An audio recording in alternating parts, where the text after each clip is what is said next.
आपण पाहत आहात महाराष्ट्र क्रांती न्यूज, आवाज सर्वसामान्य जनतेचा।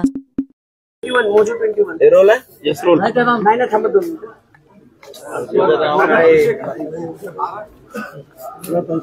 ओके ओके मोजू 21 दे त्याला जरा आधी मत कर इसको माझे फ्रेम सेट कर रोल आहे। आज सकाळी 6 वाजता मागे तुम्हाला सगळ्यांना माहिती असेल की मुख्यमंत्र्यांच्या स्तरावर आपल्या देशामध्ये वेगवेगळ्या शहरामध्ये जे आयटी पार्क म्हणून शहर प्रसिद्ध आहेत, त्याच्यात आपल्या महाराष्ट्रामध्ये पुणे शहर आणि पिंपरी चिंचवड शहराच्या जवळ असलेलं हिंजवडी पार्क हे आयटी पार्क म्हणून खूप प्रसिद्ध आहे आणि तिथं बऱ्याच समस्या असल्यामुळं सातत्याने इलेक्ट्रॉनिक मीडिया, प्रिंट मीडियामध्ये बातम्या येत होत्या की इथं वेगवेगळ्या मोठ्या कंपन्या आणि तिथं काम करणारा मोठा वर्ग हा नाराज आहे। ट्रॅफिक 2-2 तास तिथं खोळंबतं, पाऊस पडल्यानंतर पाणी तिथं साठतं, त्याच्यातून वाहनं जाऊ शकत नाही, सातत्याने वाहतुकीची कोंडी होते, रस्त्यामध्ये बऱ्याच ठिकाणी अतिक्रमण आहेत, रस्ते खराब आहेत, अशा अनेक प्रकारच्या तक्रारी ह्या सातत्याने येत होत्या। आणि मधल्या काळामध्ये पुण्यामध्ये जो पाऊस पडला, त्या परिसरामध्ये जो पाऊस पडला तिथं खूप पाणी 5 ते 6 ठिकाणी साठलं। त्या सगळ्याच्या बद्दल चर्चा गेल्या आठवड्यामध्ये झालेली होती आणि त्याच वेळेस मी ठरवलं की आपण तिथं एक कुठली एजन्सी काम करत नाही, तिथं पीएमसीचा काही भाग येतो, पीसीएमसीचा भाग येतो, पीएमआरडीचा भाग येतो, पीडब्ल्यूडी येतं, एमआयडीसी येते, आपली नॅशनल हायवे तो विभाग येतो, अशा अनेक विभागांशी संबंधित महावितरण येतं, अशा अनेक विभागांशी संबंधित ते सगळे प्रश्न आहेत। जिल्हा परिषद येते कारण ग्रामपंचायती तिथं आहे आणि म्हणून आज आम्ही सगळ्यांनी ठरवलं होतं की सकाळी लवकर जायचं।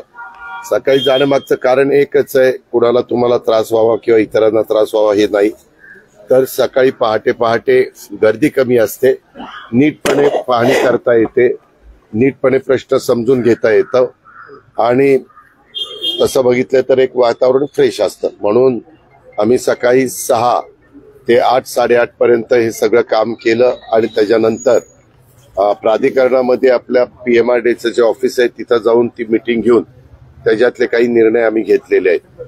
त्याच्यामध्ये जो लक्ष्मी चौक आहे तिथं वाहतुकीची कोंडी होते म्हणून भक्तिशक्ती चौक आहे तिथं जसं आपण फ्लायओव्हर केलेला आहे तशा प्रकारचा फ्लायओव्हरचा डिझाईन तिथं आपण लक्ष्मी चौकात करायला सांगितलेलं आहे। तिथं काही ठिकाणी अंडरपास आहेत, तिथं बरंचसं काम करण्याची गरज आहे। काही महत्वाचे रस्ते आहेत, मग त्याच्यामध्ये पुणे मेट्रो लाईन 3 मध्ये स्थानक क्रमांक 6 क्रोमा हिंजवडी हा रस्ता खोदला गेलेला आहे आणि त्याच्यावर तिथल्या सगळ्या आयटी मध्ये काम करणाऱ्या सहकाऱ्यांचं म्हणणं असं होतं की अजित पवार तिथं हा रस्ता खोदल्यामुळं एवढी ट्रॅफिक जाम होते, दुसरा कुठला रस्ता नाही, त्याला काय पर्याय आहे ते पहिली पाहणी आम्ही केली आणि तो रस्ता खोदलेला ताबडतोब बुजवायला सांगितलं। पुढच्या रविवारपर्यंत ते काम टाटाला करायला सांगितलंय कारण ह्याच्यामध्ये टाटा या कंपनीनं आपला हिंजवडी टू शिवाजीनगर या मेट्रोचं काम हातामध्ये घेतलेलं आहे। तसंच पुढचे काही ठिकाणी जे ओढे रुंद व्हायला पाहिजेत तिथं खरोखरीच काही कंपन्यांनी ओढे बुजवलेले आहेत, नाले बुजवलेले आहेत, इमारती बांधलेल्या आहेत आणि अतिशय छोटी जागा पाणी जाण्याच्या करता निर्माण केलेली आहे। म्हणून एक टंडन म्हणून व्यक्ती आहे, त्यांना नैसर्गिक पाण्याचे फ्लो ह्याचा रिपोर्ट द्यायला नेमलेला आहे। आम्ही 2 एजन्सी नेमल्या, ह्या टंडनला एक नेमलंय आणि दुसरं आपलं जलसंपदा विभागाचे आपले गुणाले म्हणून नवीन ईडी आलेले आहेत, धुमाळ चीफ इंजिनियर आहेत आणि एक्झिक्युटिव्ह इंजिनियर डुबल आहेत, त्या सगळ्यांशी संपर्क साधून डुबल तिथं होते, त्यांना त्याची पाहणी करायला सांगितली आणि नैसर्गिक दृष्ट्या पावसाचं पाणी पडल्यानंतर ते पूर्वीच्या काळामध्ये कुठल्या ओढ्या नाल्यांनी जायचं आणि नदीला मिळायचं त्याचा सगळा सर्वे करायला सांगितलेला आहे। ओढ्यांची मालकी आपल्याला माहिती आहे रेव्हेन्यू विभागाची असते, नद्यांची मालकी हे जलसंपदा विभागाची असते आणि त्याच्यातनं विभागीय आयुक्त, collector, CO, PMC, PCMC commissioner आणि पीएमआरडी कमिशनर सगळेच अधिकारी होते, जॉईंट सीओ, एमआरडीसी होते. त्याच्यामध्ये ज्यांच्यावर जी जबाबदारी आहे ती जबाबदारी आम्ही त्यांना सांगितलेली आहे. त्याच्यातनं त्यांनी ते काम करून द्यायचंय आम्हाला. ओढ्यावर काहींनी बिल्डिंग बांधली, ती परवानगी दिली असेल तर त्याच्यावर ताबडतोब कारवाई, उदाहरणार्थ स्टॉप वर्क असंही आपण दिलेलं आहे. काही कामं थांबलेली तुमच्या पाहण्यात तिथं तुम्ही सकाळी होता ते बघितलं असेल. 4-5 ठिकाणी नैसर्गिक पाणी अडल्यामुळं नदीपर्यंत ते पाणी कसं जाईल याकरता आपण मोठा चॅनल, म्हणजे आता हे टंडन हे पण देतील आणि आपल्याला जलसंपदा पण देतील, किती क्युसेस पाणी गेलं पाहिजे, त्याला किती मोठा रुंदीचा ओढा असला पाहिजे, ते दोन्ही बाजूने आपण आरसीसी वॉल करू, पुढं कुठंही तिथं अतिक्रमण होता कामा नये अशा पद्धतीनं ती व्यवस्था आपण करतोय. त्याच्यामध्ये एका ग्रामपंचायतीनं ओढ्यातच भाजी मंडई ही उभी करायचा फार काम सुरू केलेलं आहे, ते पण आपण काढायचं ठरवलेलं आहे. आणि त्यांची पर्यायी व्यवस्था, वेगवेगळ्या ओपन स्पेस असतात, पीएमआरडी मध्ये तो सगळा एरिया येत असल्यामुळं त्यांना अम्युनिटी प्लेसेस असतात, तिथल्या काही सिलेक्ट करायला सांगितलेल्या आहेत. आणि तिथल्या नागरिकांना पण भाजी मंडईचं उपलब्धता झाली पाहिजे, म्हणजे उगीच आपण ते काढतोय त्यावेळेस पर्यायी व्यवस्था तिथं असली पाहिजे, हाही निर्णय आम्ही घेतला. शंकर मांडेकर म्हणून तिथले आमदार आहेत, ते देखील बरोबर होते. इतर पण बरेच जण एनजीओ तिथं त्यांच्या परीनं अडीअडचणी सांगण्याचं काम करत होते. तिथं एक कॅब जेमिनी म्हणून कंपनी आहे, त्याच्याजवळ एक डोंगर आहे, तिथं लहान डोंगराचं काम फोडून एक लाईट मोटर व्हेकल आणि 2 व्हीलरला रस्ता करता येऊ शकतो. त्याच्यामध्ये आम्ही फॉरेस्ट विभागाशी बोललोय, त्यांना आज दुपारी माझा एक माणूस भेटायला जाणार आहे आणि ते त्याची तपासणी करतील. त्यांना पर्यायी जर दुसरी जागा, जमिनीला जमीन द्यावी लागते, तशा पद्धतीनं जमीन द्यावी लागली तरी ती मानसिकता आम्ही रेव्हेन्यू विभागाने ठेवलेली आहे. मारुंजी ते कासारसाई रोड डीपी 45 मीटरचा आहे, तो त्याच पद्धतीनं करायचं आपण ठरवलेलं आहे. त्याचाही टेंडर आता निघेल.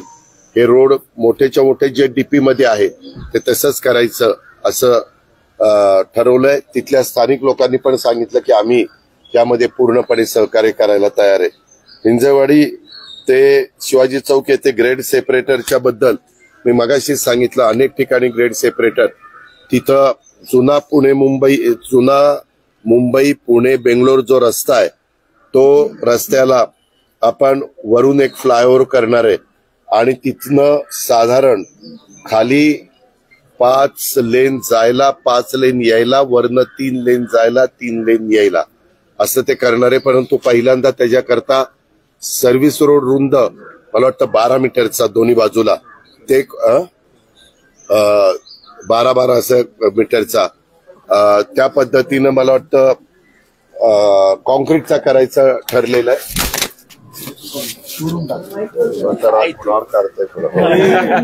तर त्यामध्ये आपल्याला त्या काम झाल्यानंतर आपण मधल्या फ्लायओव्हरचं काम सुरू करणार आहे. मी मगाशी सांगितलं, लक्ष्मी चौकामध्ये भक्ती शक्ती सारखा ब्रिज तयार करायचं ठरवलेलं आहे. हिंजेवाडी चौकाचं ग्रेड सेपरेटर सांगितलं. मारुंजे रोड ते हिंजवडी फेज 2 पूर्वी कॅनॉल होता, कासारसाई म्हणून जे धरण आहे तिथनं कॅनॉल येत होता, तो कॅनॉल आता बंद झालेला आहे, कारण आता तिथं सगळं नागरीकरण झालेलं आहे. त्याच्यामुळं तिथं 100 मीटर रुंदीची जी जागा, 100 फूट ही जी रुंदीची जागा आहे तिथं पूर्णपणे रस्ता पीएमआरडी कडनं करायचं ठरवलेलं आहे. त्याच्याही बाबतीमध्ये टेंडर काढायला सांगितलेलं आहे. अशा बऱ्याचशा गोष्टी आपण त्या बाबतीमध्ये करण्याचा निर्णय घेतलेला आहे. त्याच्यामध्ये सातत्याने 7 ते 10 दिवसामध्ये आढावा घेत त्या कामं, काही शॉर्ट टर्म मधली आहेत, काही लॉंग टर्म मधली आहेत, आणि तशा प्रकारची कामं करून जे काही मधल्या काळामध्ये खूप नाराजी आपल्याला सगळ्यांना त्या कंपन्यांच्या बाबतीमध्ये पाहायला मिळाली, तिथल्या बाकीचे पण स्मार्ट सिटी सारखे आतले बाकीचे रस्ते, फुटपाथ, वेगवेगळ्या प्रकारच्या लाईन बदलाव्या लागतील. स्ट्रॉम वॉटरच्या करता पाईप न टाकता मोठ्या प्रमाणावर डक्ट करावे लागतील, त्याची साईज मोठी करावी लागेल, जे जलसंपदा आणि टंडन ते देतील त्या प्रकारे असंही आम्ही ठरवलेलं आहे. आज आम्हाला महावितरणचे चीफ इंजिनियर भेटले आणि त्यांनी सांगितलं MIDC ज्यावेळेस होत होते त्यावेळेस आम्ही आमची केबल आतनं टाकलेली आहे आणि आता त्याच्यावर कॉन्क्रीटचा रस्ता झालेला आहे. पुढं कधी ती केबल बस झाली तर संपूर्ण रस्ता खोदावा लागेल. त्यापेक्षा तुम्ही आता रस्ते रुंद करताय, स्ट्रॉंग वॉटर काढून देण्याचं काम करताय, ओढे सगळे मोकळे करताय. जिथं कुठं बांधकामं झाली असतील तर ती बांधकामं ओढ्याचा प्रवाह खुला करण्याच्या करता पाडायचा पण निर्णय आम्ही घेतलेला आहे. आणि त्याकरता म्हणले आम्हाला वेगळा डक करून द्या. स्ट्रॉंग वॉटरच्या करता वेगळा असेलच, परंतु आमच्या पाईपलाईन ड्रिंक वॉटरच्या असतील, त्यांच्या केबलच्या करता असतील, त्याच्या इतर वेगवेगळ्या सर्व्हिसेस ज्या असतात, इव्हन गॅसची पाईपलाईनच्या बद्दल पण आज ती चर्चा झाली. मी त्यांना म्हणलं की कुठल्या ज्या काही पाईपलाईन लागतात, पाईपलाईन मध्ये सर्व्हिस देण्याच्या करता बाबी लागतात, त्याच्या सगळ्याचा अभ्यास करून त्याचा अहवाल द्यायला सांगितलेला आहे आणि त्या पद्धतीने आम्ही पुढे जायचं ठरवलेलं आहे. ते झाल्यानंतर निश्चितपणे ही कायमची उद्याची 50 ते 100 वर्ष डोळ्यासमोर ठेवून अडचण दूर करण्याचा निश्चय आम्ही लोकांनी केलेला आहे. त्याच्यामध्ये पालकमंत्री या नात्याने मी स्वतःला दादा PMRD कडून याला सगळ्यांना परवानगी दिल्या जात आहेत, कशा प्रकारे म्हणजे हे खरं तर दादा तुम्ही हेही सांगितलं की 353 दाखल करा, कोणी मध्ये येत आहे, बरेच लोक तिथं अतिक्रमण, तुम्ही बिल्डिंग बघितली, बिल्डिंगच्या खाली ओढा वाहतोय, ते पाडायला सांगितलेलं आहे. जर कोणी अडमुठेपणाची भूमिका घेतली तर तिथं 353 दाखल करा असं सांगितलं. पहिल्यांदा त्यांना समजावून सांगा, त्यांना आपला डीपीचा प्लॅन दाखवा, तिथं रोडची साईज काय आहे ती दाखवा आणि उद्याच्याला हे रोड झाल्यानंतर ज्यांच्या आजूबाजूचे खासगी लोक असतील, शेतकरी असतील, इतर सहकारी असतील, त्यांच्या जमिनीचे पण दर हे वाढतात, हे आपल्यालाही सगळ्यांना माहिती आहे. पण आता हे रोड रुंद करत असताना यदा कदाचित ज्या कंपन्यांनी वॉल कंपाऊंड केलेलं आहे तिथं त्यांना कदाचित आज सरकावं लागेल. ते पण MIDCच्या डेप्युटी CEO ला सांगितलेलं आहे, जॉईंट CEO ला सांगितलेलं आहे की त्यांना नोटीस देऊन आपल्याला त्यांची मदत घ्यावी लागेल, त्याशिवाय हे सगळे प्रश्न सुटणार नाही. आणि पत्रकार मित्रांनो, त्यांनी सगळ्यांनी ते इतकं सहन केलंय की आज तरी मी तिथं पाहणी करत असताना तुम्ही पण बरेच जण ऐकत होता, लांबनं बघत होता, कॅमेऱ्यामध्ये टिपत होता. तर त्यामध्ये आपण त्यांना सगळ्यांना हेच सांगत होतो की सहकार्य करा. बहुतेक जण सगळ्यांनी सकारात्मक भूमिका त्याच्यामध्ये घेतली. कुणी असं विरोधामध्ये खूप बोलत असताना उलट आता त्यांच्या अपेक्षा वाढलेल्या आहेत तिथल्या स्थानिक लोकांच्या आणि ज्या नागरिकांच्या किंवा जे NGOचं काम करतात त्यांच्या, त्याच्यावर त्यांना कुठंतरी एक अंधुकचा प्रकाश दिसायला लागला की आपलं काम मार्गी लागेल. आता खरी जबाबदारी आम्हा लोकांची, महायुती सरकारची, आम्ही पार पाडू. दादा आज बैठक झालेली महसूल, राज्याचा महसूल वाढवण्यासाठी जे मद्याचे परवाने आहेत ते वाढवण्यात आलेले आहेत, मात्र हितसंबंध जपण्यासाठी मद्याचे परवाने वाढवण्यात आले. अरे काही पण नकारे बाबा, तुम्ही बातम्या सोडून नवीन परवाने देण्यात नाही रे बाबा, नाही पण त्याची बातमी त्याला सांगतो ना ही नाहीये. आपण पाठीमागच्या काळामध्येच एक नियम केलेला आहे 72 का काहीतरी, 72-74 ला, की इथनं पुढं दारूचे परवाने म्हणजे द्यायचे असतील दुकानं, शॉप, तर त्याच्या संदर्भामध्ये विधिमंडळाला विश्वासामध्ये घेतल्याशिवाय द्यायचे नाही असा निर्णय झाला. त्याच्यानंतर कधी पण आपल्या महाराष्ट्रामध्ये म्हणजे बाकीच्या अनेक राज्यांच्या मध्ये मला तर माहिती मिळाली की उत्तर प्रदेशमध्ये दरवर्षी 3% परवाने जास्त दिले जातात, वाढवले जातात, आणि बाकीच्याही ह्याच्यात वाढवले जातात. तो त्यांचा अधिकार आहे. परंतु आपल्या महाराष्ट्राची कामाची पद्धत वेगळी आहे आणि म्हणून आपण स्थलांतर करतो. म्हणजे तुमचं जर एखादं युनिट एखाद्या ठिकाणी असेल, शॉप, तर ते स्थलांतर करायचं असेल तर दुसऱ्या भागामध्ये जे काही नॉर्म्स आहेत की बाबा इतक्या जवळ शाळा नसली पाहिजे, मंदिर नसलं पाहिजे, काही लोकांची श्रद्धास्थानं असतात ती नसली पाहिजे. असे आपल्या नियम आहेत ते तपासून त्यातल्या तिथल्या जिल्हाधिकाऱ्यांना आणि एक्साईजच्या SP ला अशा दोघा चौघांची ती कमिटी आहे, ती कमिटी पाहणी करते आणि ते देते. तरी देखील तिथं दिल्यानंतर तिथं महिलांची जेवढी काही मतदारांची संख्या आहे त्या मतदारांच्या संख्येमध्ये महिलांनी मागणी केली तर आपण ते दुकान चालू ठेवायचं का बंद ठेवायचं. पण एकंदरीत संख्येच्या काही टक्के बंद करा. महिलांची मतं असतात, त्याच्यात पुरुषांच्या मतं घेतली गेलेली नाहीयेत, कारण ह्याचा खरा त्रास महिलांना होत असतो. घरातल्या पुरुष मंडळी दारूच्या आहारी गेल्या तर म्हणून त्या नियम आपण बनवलेले. त्याच्यामुळं नवीन कुठली दुकानं दिली. पवारांची जी कंपनी आहे त्याला कुठेतरी फायदा पण होतो या सगळ्यामध्ये. अरे तपास ना बाबा, तुम्ही आता कुठलं अलीकडे काय व्हायला लागलंय, कुठली पुरावा द्या, तपासून घेऊ, चुकीचं असेल तर ऍक्शन घेऊ. दादा, बीडमध्ये माजी पोलीस अधिकारी आहे, त्याला मारहाण झालेली आहे. अर्थात तुम्ही पालकमंत्री आहात, तिथले किरकोळ वाद होता 1200 रुपये, 2 तास त्याला डांबून मारलेला आहे, डांबून ठेवलं. तो माजी अधिकारी, कायदा हातामध्ये घेण्याचा अधिकार कुणालाही नाहीये. एवढ्या मोठ्या महाराष्ट्रात आता कुठं कुठं अशा गोष्टी झाल्या तर कायद्याने काम होईल ना. पोलीस यंत्रणा त्यांचं काम करतील. कोण राज्यकर्ते समर्थन करणार आहे? काही गोष्टीचं नाहीच. त्याच्यामुळे आत्ताच तुम्ही मला सांगितलं, मी आता गाडीत बसल्यावर SP लाही फोन लावीन आणि कलेक्टरलाही फोन लावील आणि ताबडतोब जी काही रीतसर कारवाई असेल ती करा, अशा प्रकारच्या सूचना आहे. खरं तर पहिल्यापासूनच मी दिलेल्या आहेत. कुणाच्याही फोनला दबावाला बळी न पडता कायदा हातात घेण्याचा प्रयत्न कोणी केला किंवा चुकीचं वागण्याचा प्रयत्न कोणी केला, ते कुणी व्यक्ती असू द्यात, सत्ताधारी पक्षाचे असू द्यात, विरोधी पक्षाचे असू द्यात किंवा राजकारणाशी संबंधित नसणारे असू द्यात, त्यांच्यावर ऍक्शन घ्यायची असं सांगितलं. चर्चा न करण्याचं सांगितलंय पदाधिकाऱ्यांना.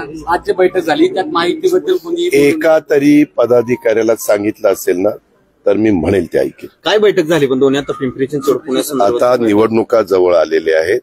मी अनेक वर्ष ह्या जिल्ह्याचा पालकमंत्री आहे. अनेक वर्ष इथली जिल्हा परिषद आम्हा विचारांच्या लोकांच्या हातामध्ये राहिलेली आहे. पुणे पिंपरी चिंचवड महानगरपालिका 25 वर्ष 92 ते 2017 पर्यंत आमच्या बरोबर होती. त्याच्यानंतर पुणे महानगरपालिका 10 वर्ष आमचे महापौर आणि बाकीचे पदाधिकारी तिथं होते. त्याच्यामुळं वेगवेगळे प्रभाग आहेत, वेगवेगळे वॉर्ड आहेत, वेगवेगळ्या भागातले काही प्रश्न आहेत. त्या प्रश्नाच्या संदर्भात पहिला म्हणजे सभासद नोंदणीचा आमचा कार्यक्रम, त्याला गती देण्याच्या बद्दलच्या सूचना दिलेल्या आहेत. वेगवेगळ्या प्रकारे तिथले कार्यकारिणी असती, शहराची असती, विधानसभे मतदारसंघाची असते, बूथची असते आणि प्रभागाची असते.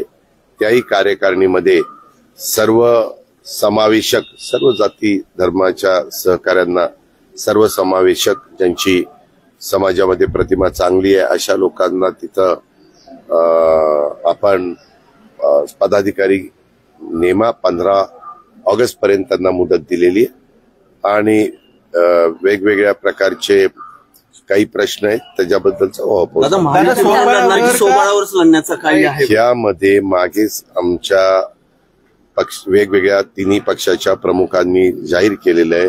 त्याबद्दलचे निर्णय राज्यस्तरावर होतील. दादा, कबड्डी संघटनेचा प्रश्न आहे. पवार साहेबांनी काल एक पुस्तक प्रकाशन होतं कबड्डीच्या संदर्भात. त्यात पवार साहेब असं म्हणाले की काही जणांनी संघटना हाताशी बांधून अनेक गैरप्रकार केलेत. आता संघटना, जी कबड्डीची संघटना, ती माझ्या हातात घ्यायची वेळ आलेली आहे. साहेबांनी शरद पवार असं त्यामध्ये जिथं कुठं चुकीचं झालेलं असेल तिथं कारवाई झाली पाहिजे. मग ती तू कर किंवा आणखीन कोणी दुसऱ्यांनी करावी.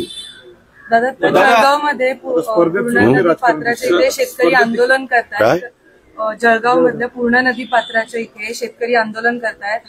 हैदराबाद इंदोर महामार्गाच्या भूसंपादनात त्यांना योग्य मोबदला मिळालेला नाही आणि तुमचे मित्र पक्षाचे आमदार सुद्धा तिथे आता जलसमाधी आंदोलनात. मी तुम्हाला एक माहिती आहे, सत्ताधारी पक्षाचे जरी आमदार असले तरी ते जनतेचे प्रतिनिधी आहेत.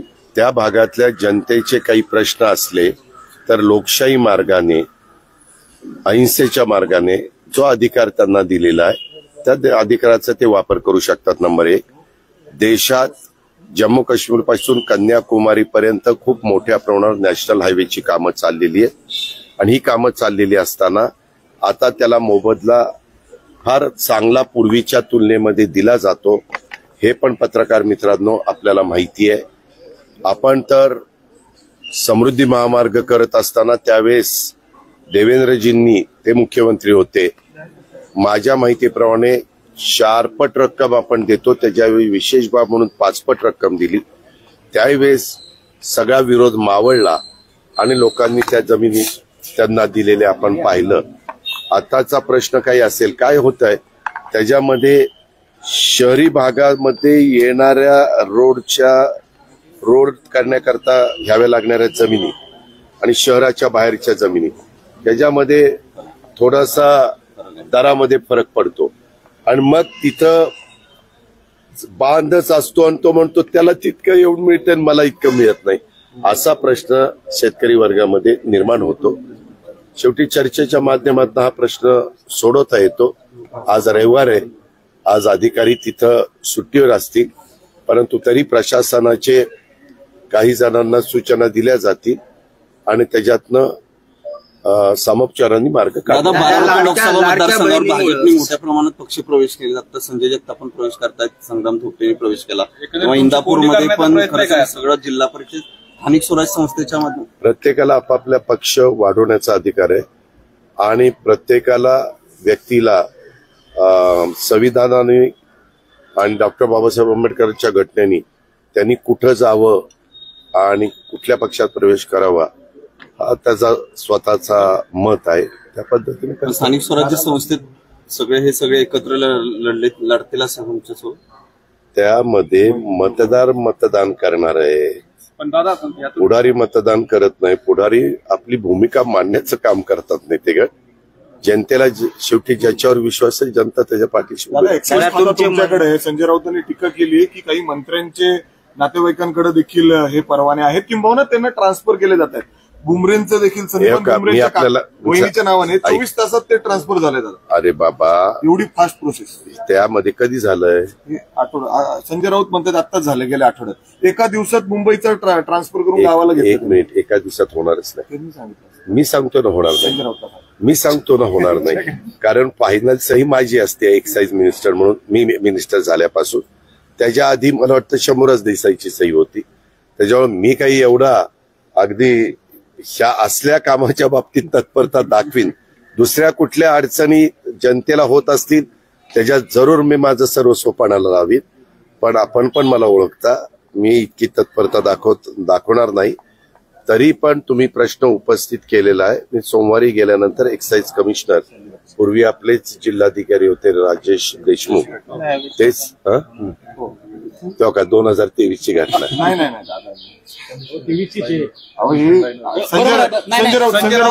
औरंगाबाद खंडपीठात ते केस सुरू. राजेशजी, कमिशनर अजित बोलतोय. ते पत्रकार मित्र फार प्रेमापोटी प्रश्न विचारतायत आणि तोही दारूचा विचारतायत. तर त्याच्यामध्ये म्हणजे एक्साईजचा विचारतायत. तर त्याच्यामध्ये असं काही अलीकडे एका दिवसात सगळे काही परवानग्या दिल्या गेल्या? ठीक आहे, ओके ओके, ठीक आहे, थँक्यू. 2023च्या काळातली आहे आणि ती एका दिवसातली नाहीये. मला तुम्ही पर्टिक्युलर नाव जर दिलं तर मी त्या तारीखवार जिल्हाधिकारी आणि त्या SP आमचा एक्साईज त्याच्याकडे कधी आली, त्याच्यानंतर वर कधी आली, ते सगळं आपण सांगू. आपल्याला असं बेकायदेशीर काम करायचं नाही, काळजी करू. कामाचा निधी जो आहे तो येत नाही असं दत्तात्रय भरणे म्हणाले काल. म्हणाले असं म्हणाले लाडक्या बहिणीच्या हप्त्यामुळे विकास कामाचे पैसे यायला विलंब होतोय. मी विचारतो त्याला कुठली बातमी कळाली. शेवटी तो माझा सहकारी आहे, मंत्री महोदय, त्यांना विचारून क्लिअर करतो कुठल्या अपेक्षेने कुठल्या हेतूने ते बोलले. दादा, जयंत पाटलांनी काल प्रदेशाध्यक्षपदाचा राजीनामा दिला राष्ट्रवादी काँग्रेस पार्टीसह. त्यांच्या पक्षांतर्गत त्यांनी काय करावं हा त्यांचा अधिकार आहे. तू आता एबीपी माझा एकचा आहे का, तू एबीपी कसा आमचा आहे? तू आता संध्याकाळी राजीनामा दिला तर आम्ही काय करायचं? तुझा अधिकार आहे. तू जयंत पाटील सिनियर नेते, आम्ही दोघांनी अनेक वर्ष एकत्र काम केलेले. जयंतराव, दिलीपराव, मी, RR पण होते. जोपर्यंत RR हयात होते तोपर्यंत आम्ही सगळेजण 90च्या बॅचचे आहोत. मला वाटतं आमची 8वी टर्म आहे आणि त्यामुळे इतके वर्ष एकत्र काम केलेलं असल्यामुळं आमची ओळख आहे, संबंध आहेत. राजकीय आज भूमिका आमच्या दोघांची वेगवेगळी आहे हे जग जाहीर आहे. पण त्यांनी काय हेतू डोळ्यासमोर ठेवून राजीनामा दिला आपल्याला माहित नाही आणि आपल्याला विचारण्याचा पण अधिकार नाही.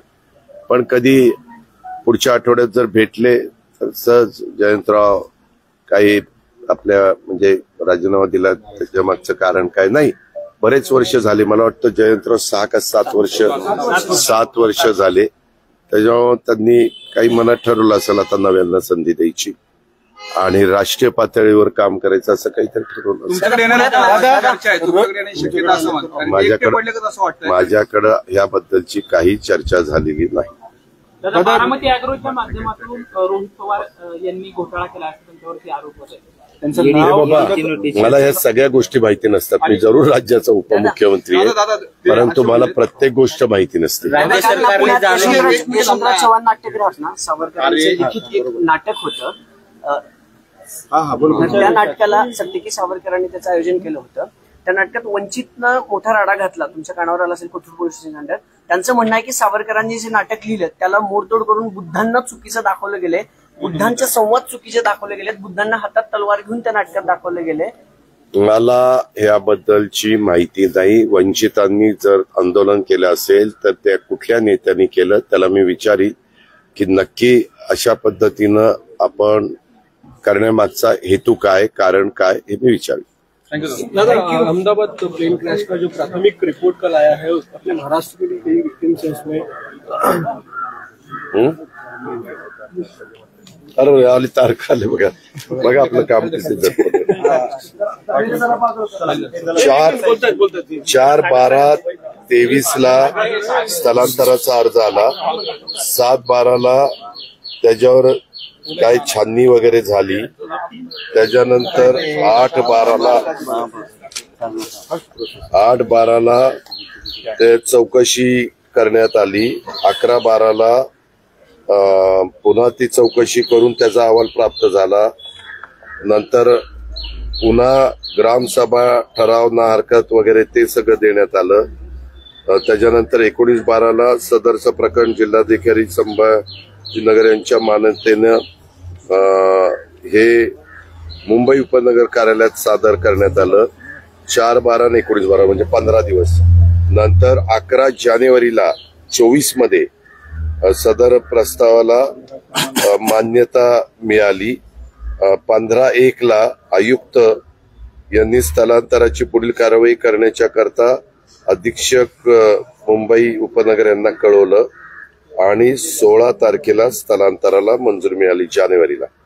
म्हणजे साधारण 1.5 महिन्यांनी ते झालं. 1 दिवस नाही 1.5 महिना 45 दिवस. अहमदाबाद एअर क्रॅशवर प्राथमिक अहवाल आला नाही. मी पण तो अहवाल बघितला, परंतु ते म्हणतायत की इंजनच दोन्ही बंद पडली असं त्यांनी सांगितलं. त्याच्यामध्ये तो एक पायलट म्हणे त्याला विचारत होता की बाबा का फ्युएल बंद केलं. तो म्हणलं मी कशाला बंद केलं. आणि एक इंजिन पहिल्यांदा बंद पडलं, नंतर दुसरं इंजिन बंद पडलं. दोन्ही इंजिन बंद पडल्यानंतर काही तिथं सुविधा असते ती पण चालू करण्याचा प्रयत्न झाला गेला, परंतु ते पण काही चालू होऊ शकलं नाही. नंतर ते पक्षाच्या बद्दल बोललं जात होतं. पक्षाचं कुठेही धडक झालेली नाही किंवा काही झालं नाही असं त्या चौकशीमध्ये निष्पन्न झालं. पण दोन्ही इंजिन बंद पडण्यामागचं कारण काय हे आता, आणि त्याच्यामुळे ते फ्युएल बंद झालं ते बंद होण्यामागचं कारण काय असं त्यांनीच प्रश्न उपस्थित केलेला आहे. त्याच्यामध्ये अधिक त्याबद्दल आता चौकशी करण्याची गरज आहे असं त्यांनी सुतोवाच केलाय. शेवटी या सगळ्या टेक्निकल बाबी आहेत आणि खूप मोठी घटना आहे. जगाने त्याची नोंद घेतलेली आहे. देशाच्या सर्वोच्च प्रमुखांनी म्हणजेच मोदी साहेबांनी नोंद घेतलेली आहे. सगळ्यांच्याच दृष्टिकोनात तो जिव्हाळ्याचा आपलेपणाचा अशा प्रकारचा प्रश्न आहे. तर त्याच्यात हे आता तुमचं जो काही पहिला अहवाल आलेला आहे, परत आता दुसऱ्याही गोष्टीचा अहवाल येईल अशी आपण म्हणजे अपेक्षा बाळगू. धन्यवाद. एक सेकंड.